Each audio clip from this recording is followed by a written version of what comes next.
Here we go, folks. 3 parties, 3 connection types, phone, video, and in person. If that doesn't scream modern justice system, I don't know what does.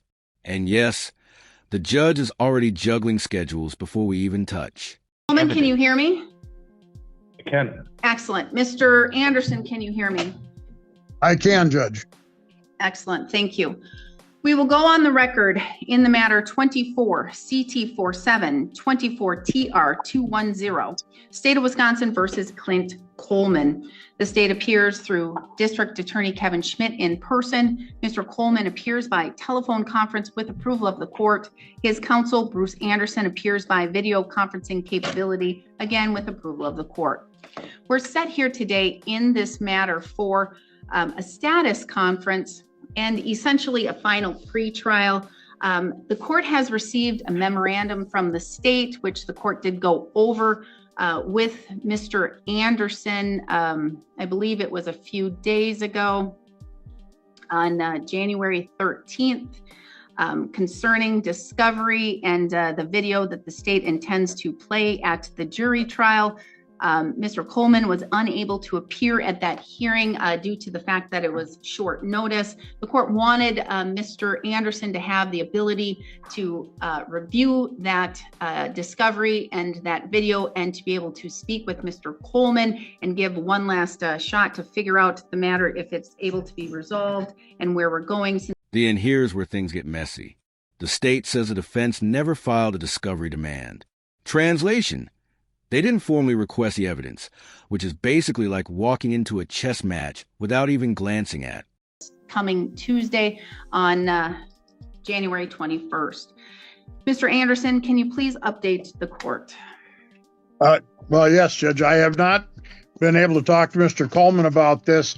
He had called my office this morning, as I expected, and then called back and said, well, I was in court in Polk County, and then called back and said that his phone was difficult and that he would appear at the hearing once he found another phone. So I've not talked to him yet today. All right. Court was told him. Okay. So I am going to read the memorandum in the record. Memorandum from the state on January 8th, 2025. To Honorable Melissa R. Mogen from Kevin Schmidt, District Attorney, Ray, State v. Clint Coleman. This memo is to the court to update it on the state's attempt to comply with the discovery statute, the scheduling order, and protect the case against any claims of ineffective assistance of counsel. While preparing for trial, the state noticed that the defendant has never filed a discovery demand and therefore no discovery has been provided. The state intends on relying upon body cam footage that depicts the defendant highly intoxicated, hugging a deputy and telling the deputy. Oh, the body cam. Our main character is allegedly drunk, hugging a deputy, declaring his love, and admitting to driving. This isn't just evidence. It's a prosecution's dream highlight reel. Admitting to driving, admitting that he shouldn't be driving, and other significant admissions. The state is providing discovery today, even though it has not been demanded. The state is concerned about the possibility the defendant has made the decision to go to trial without actually reviewing the evidence of the case. Thank you. Electronically signed, Kevin Schmidt, District Attorney. So that is the memorandum, and that basically gives a gist of the body cam footage that the state intends to play at the jury trial on Tuesday.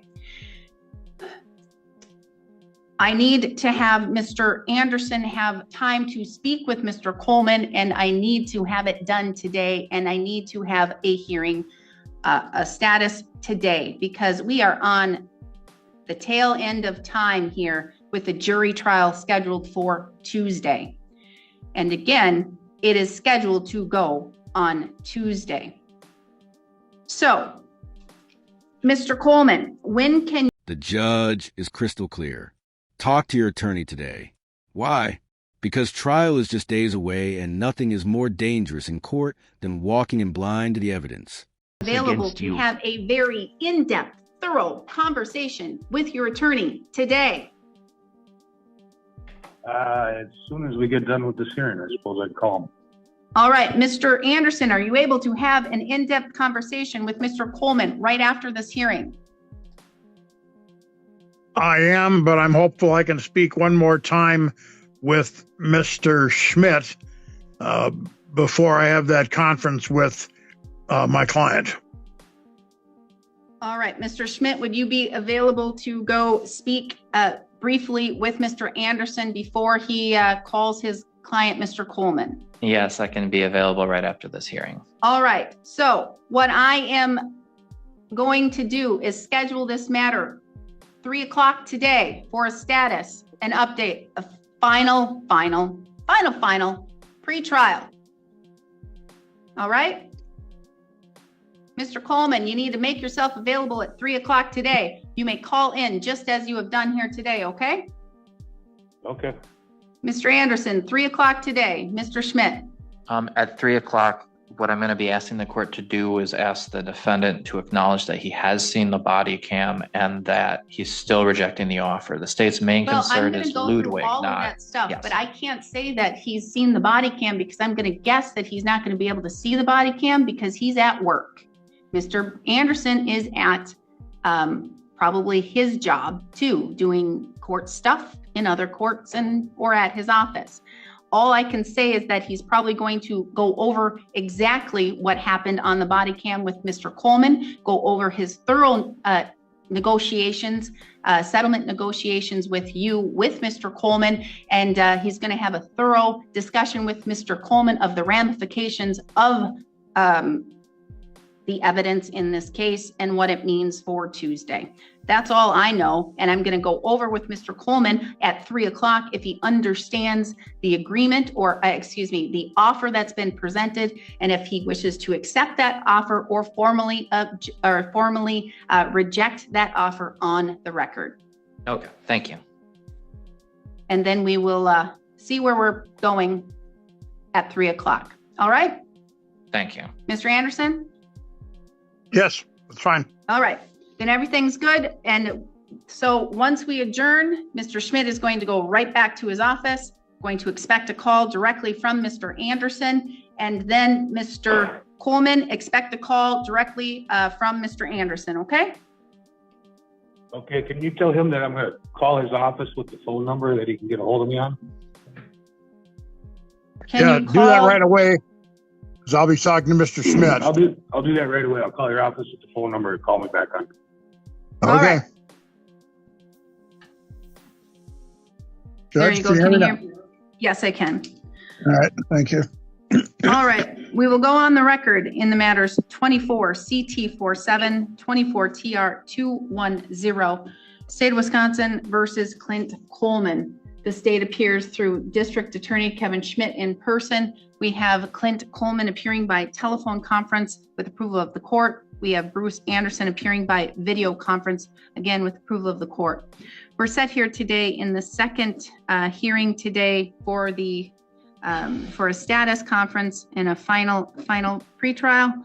The parties were given an opportunity to discuss certain discovery, a body cam video, as well as discuss further negotiations and with regards to settlement. Mr. Anderson was given an opportunity to further discuss the matter with his client, Mr. Coleman. Mr. Anderson, can you please provide the court with an update? Certainly. Excuse me. I spoke to Mr. Schmidt after the earlier conference, and he indicated to me that he would have no objection if my client wanted to enroll in an IDIP program. I'm not sure of the status of Burnett County's program, and going through things then later with my client has decided to abandon his defenses. And here comes a pivot. Mr. Coleman drops his defenses and agrees to the IDIP program. That's the Impaired Driver Intervention Program, a structured rehabilitation alternative to harsher penalties. A smart move, especially the video. offenses, I guess you should call them, and accept the opportunity to enroll in the IDIP program whenever that can be done. All right. Here's the deal. I am set for trial and ready to go with the #1 analyst. I usually don't do this, but since I am set with the #1 trial and this final pretrial was just put on due to oversight, what I am willing to do is do what some counties do and take the, no, it's an OWI-3. I'm not willing to take the, has he sat 48 consecutive hours? Clint, were you in jail for at least 48 hours? No, I was not. How long were you in? A couple hours. All right. Okay. So what would need to happen is The judge just slipped in a key detail. Coleman must serve 48 consecutive hours in custody. This is mandatory for certain OWI offenses. It's not negotiable. You can't Netflix your way out.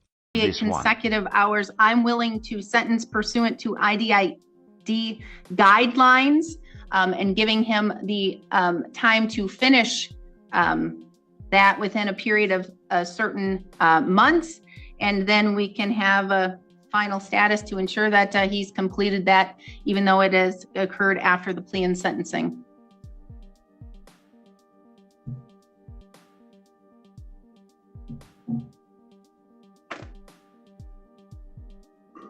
So I'm not sure if you need, go ahead, Mr. Anderson. So what you're saying is you would like to do the plea on Tuesday, I assume. Well, no, I can, if I can take him at his word and take you at your word, and if he needs time, because he would need, it's an OWI 3rd, so it's an immediate report. I'm going to presume he needs time to set it up with work, etc., to sit 48 consecutive hours. So I will take you both at your word that that's what's going to happen, just like I would take him at his word that he will complete the IDIP, and I will follow up at the end, but proceed with plea and sentencing under the IDIP guidelines. So I am willing to then remove my jury trial for the 21st and take a plea on a different date and time that would work for Mr. Coleman with his schedule, knowing that he would need to sit 48 consecutive hours. I understand. I think that is certainly doable. Not certain how long it's going to take him to get set up with the IDIP, but I'm sure we can. I'm not worried about that part. That can be in total after the plea and sentencing part, because it's going to take him 4 to 5 months to even complete that. Right. And as I stated, I'm willing to follow the IDIP guidelines for sentencing because that would be the deal. I'll follow the guidelines pursuant to the agreement. He'll complete the IDIP program as required, and then at the end, when he should be completing it, we'll have a final status and ensure that it's completed. And I think what I'm saying is the best time for a plea hearing then too would be on a Friday, so that he can serve the 48 hours over the weekend. And if that works for Mr. Coleman, then that works for the court. Mr. Coleman, is this all accurate and true? Yeah, we can do that. All right, so we're looking for a Friday. I could do as early as January 31st at 9. That works for Anderson. Mr. Coleman, would that work for you? Yeah, that's fine. All right, we'll schedule a plea and sentencing for January 31st at 9.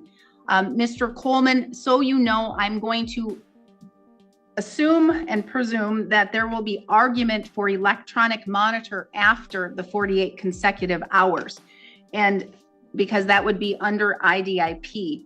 With an OWI 3rd, with. Here's the financial gut punch.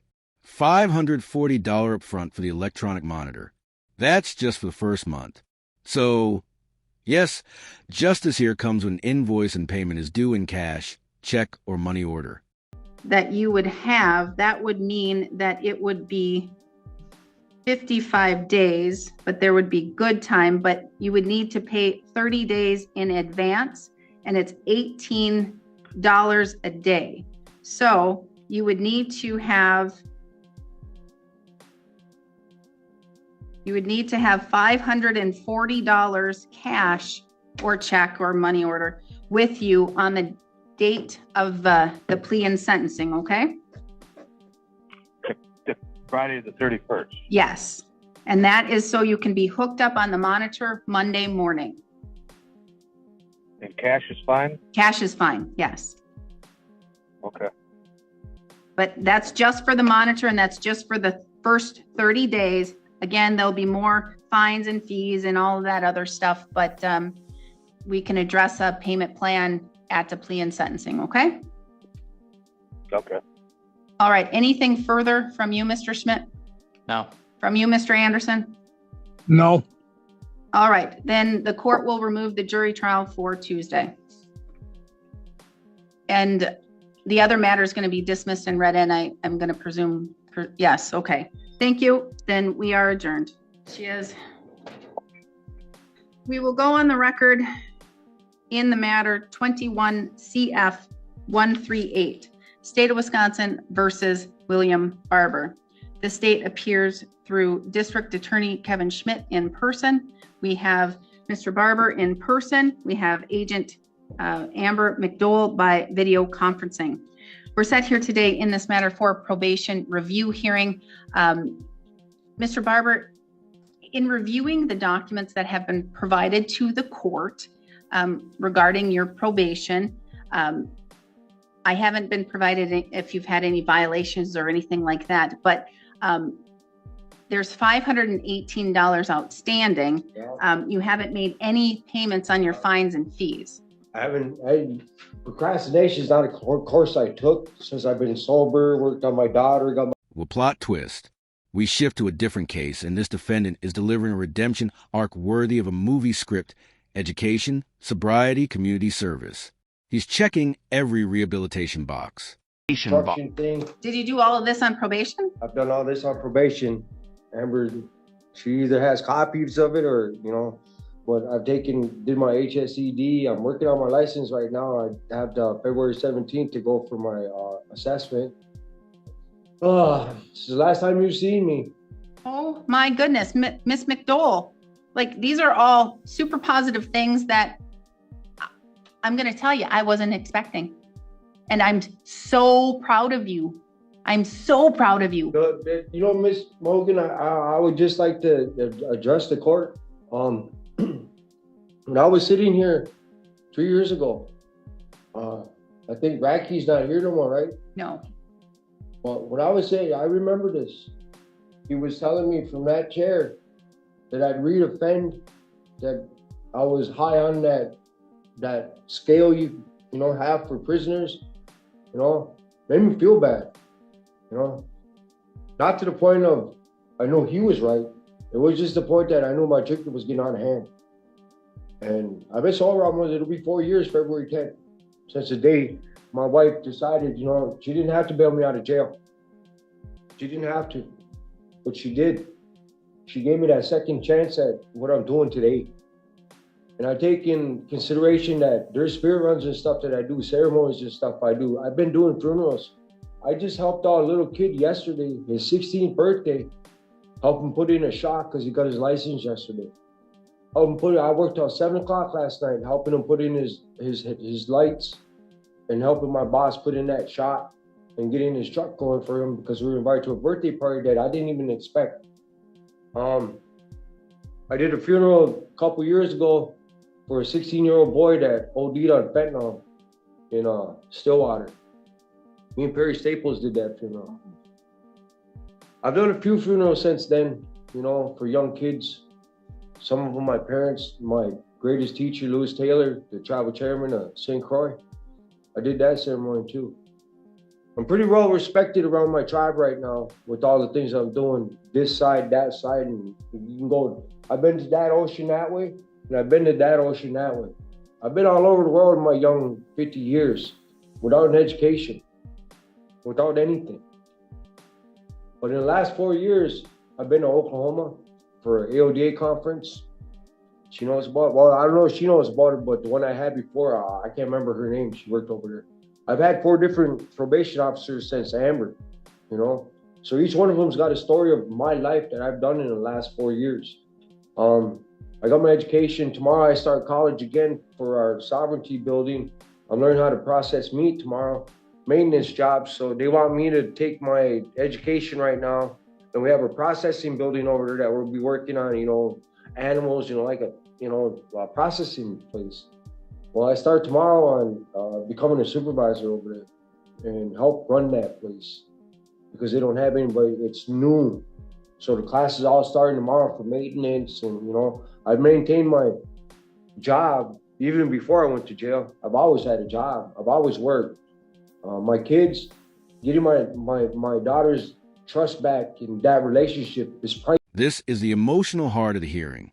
He's talking about rebuilding his daughter's trust, something no fine or sentence can measure.